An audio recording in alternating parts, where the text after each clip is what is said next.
शाह नूरानी की सालाना उर्स से आने वाली कोस्टर हादसे का शिकार 2 ज़ायरीन जाँ बहक 15 ज़ख्मी हो गए।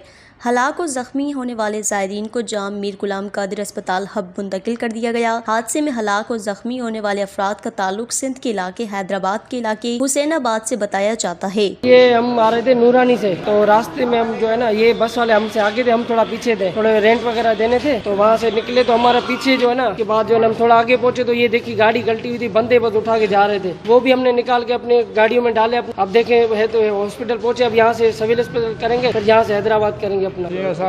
गाड़ी खयों आयो जेको आयो पे हिकु ई आयो अची वियो साम्हूं को पत्थर पासे में हो कट सही कोन कई तो उन में लॻो पोइ गाॾी सही कोन बैलेंस बराबर कोन कई पोइ हली वई। पुलिस के मुताबिक हादसा कोस्टर का टाई रॉड टूटने के बायस पेश आया। जख्मियों को इब्तिदाई तिबी इमदाद के बाद एधी एम्बुलेंस के जरिए कराची मुंतकिल कर दिया गया। वश न्यूज़ लसबेला।